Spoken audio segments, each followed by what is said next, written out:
Hey Grace Church, my name is Josh. Welcome to the weekly for the week of October 16th. Today we're trying to answer the question, who is the greatest? So this week we looked at Mark chapter 9, and Jesus and the disciples are traveling from where they are headed towards Jerusalem. And on this journey, a couple conversations happen that we tackle. And so one of them is Jesus, for the second time, he tells the disciples that when they get to Jerusalem, he is going to be given over to the religious leaders and the Romans, and he's going to lay down his life and be resurrected from the dead. So this is a massive confession that Jesus gives the disciples, and they don't hear it at all. It's fascinating that he says, I'm going to lay down my life, I'm going to resurrect from the dead, and then it instantly turns into this conversation where the disciples are arguing about who is the greatest. And so they're walking, Jesus confesses, the cross and the resurrection are coming, and the disciples are like, but who's going to be the greatest in the end? That's what they're arguing about. The reason they are arguing about this is because they probably still believe Jesus will become a political or social liberator, Messiah, and that by proxy, their association with Jesus being the leader will somehow give them access to higher and greater forms of leadership. So they think a promotion is coming. Their mind is wandering towards their own power, their own status change, their own honor, their own esteem. And so by association, Jesus is going there, so we're going to go there too. And they're arguing about what positions they'll have when Jesus comes in his kingdom. And so in the middle of that argument, Jesus sits them down and he says, come on, let's have a huddle. Let's talk about this. And then he brings a child into their midst. And he tells them, if you want to be the greatest, that the thing you're arguing about, if you want the most power, esteem, recognition, then you need to receive these children. And he takes this moment to give an object lesson to say, the greatest esteem and power and recognition possible in my kingdom comes through serving the least of these.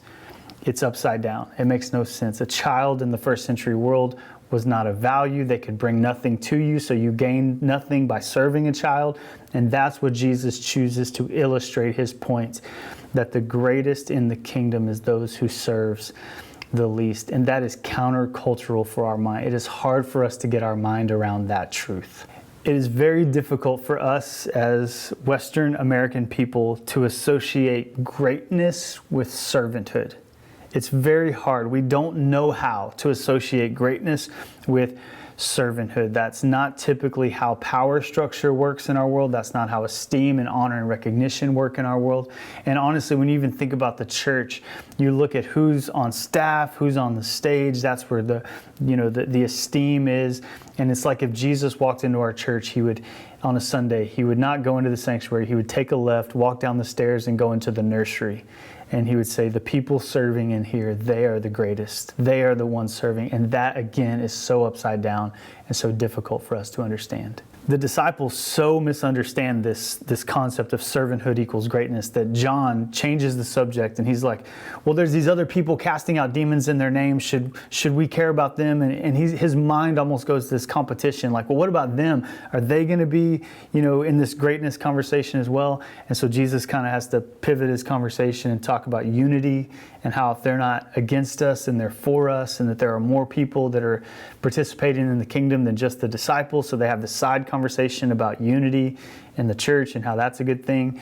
And then they move back to the conversation about children, kind of closing out this greatness dialogue. And so the conversation began with Jesus bringing a child in front of them to talk about servanthood equals greatness. And then he doubles down on the argument by saying, if anyone causes one of these children to stumble, then it's better for him to have a millstone around their neck and thrown into the ocean. So this is a hyperbole of Jesus communicating the value of the least of these, and how, again, that is so upside down for the power structures and the honor seeking and the esteem, recognition seeking that the disciples' mind is wandering to. And in this object lesson, Jesus is putting on display through his words what his life is going to ultimately put on display by going to the cross and the resurrection in our place. And this all has the echo of Philippians chapter 2, where the Apostle Paul talks about Jesus to the church at Philippi. And he references, it's almost like an echo of Mark chapter 9 and Philippians chapter 2, where the Apostle Paul says we should all consider others' needs, others better than ourselves, And as we look to Jesus, who had the likeness of God, he had the esteem of God, but he did not consider equality with God something to be grasped, but rather he took on the nature of a servant, and he laid down his life on the cross in our place. And so Jesus isn't just saying something to us, he actually modeled something for us. And this is what we have to reconcile with as Christians, that there's a tension in this theology of glory that we would want to be esteemed and honored, which is not necessarily a bad thing, and the theology of the cross, which says esteem comes through suffering, recognition comes through servanthood. And those are not easy to reconcile, but ultimately that is what Jesus puts forward for us in the life of the church. So an illustration of this that really moved me is when we were watching The Chosen. One of the Connect groups was watching The Chosen, and in season 2, episode 3, Jesus is spending a whole day healing and ministering to people, and the disciples have set up camp, and Jesus isn't in the episode at all.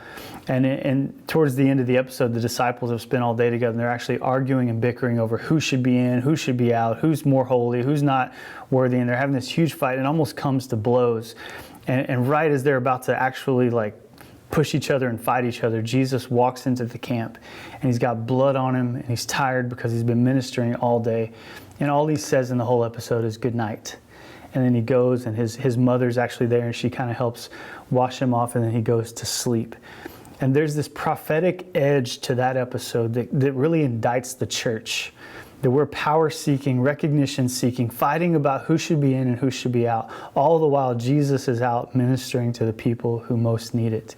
And the invitation for us as the church is to join Jesus, to stop fighting for power, recognition, and status, and join Jesus in serving the least of these. And that's what puts on display God's glory, and that's what ultimately represents the kingdom in a world that it looks upside down. It doesn't make sense to the world. And that's what makes it so appealing to the world, because it's so different.